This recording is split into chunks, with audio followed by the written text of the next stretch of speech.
Hello and welcome to another episode of Game Reviews by James. Today I'm going to be looking at Toy Story for the Sega Genesis. Based on the 1995 movie of the same name, Toy Story disproves the idea that all video games based off movies are bad. The game was developed by Disney Interactive, Traveler's Tales, and Psygnosis Games. Let's jump right in and start taking a look at Toy Story. Infinity and beyond! In this game, you control Woody the cowboy doll. For the most part, the game follows the movie very well, with cutscenes that have screenshots from the film, levels based off different parts of the movie, and sound clips and music from the movie as well.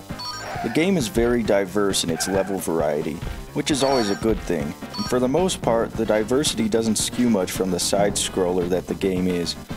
But there are first-person stages as well as car stages. The first-person stage kinda looks like something from Doom. The main character Woody is equipped with a drawstring that can whip enemies and latch onto ledges.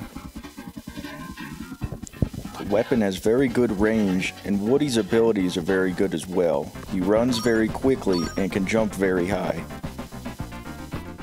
There's a boss fight with Buzz Lightyear too that I find very interesting.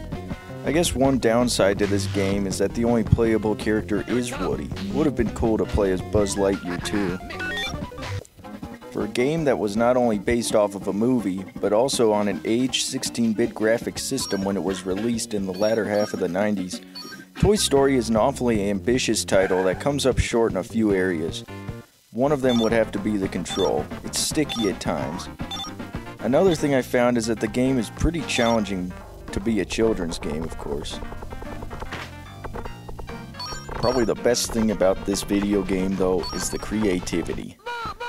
You can really tell that the programmers pushed the limits of the Sega Genesis to a maximum. Nowadays, people are still posting videos of it online. But due to the fact that the new era of video game systems was ushering in at the time of this game's release, I feel like it's a bit overlooked. And for that reason, it doesn't get the respect it deserves. And this game may be far from perfect, but it's far from bad too. Besides just a few little nitpicky things, I have no problem with this game at all. And I think it's a classic. Well, there you have it, Toy Story for the Sega Genesis. There's not really a whole lot to say about it. Thanks for watching Game Reviews by James. Hope that you will check back later for more.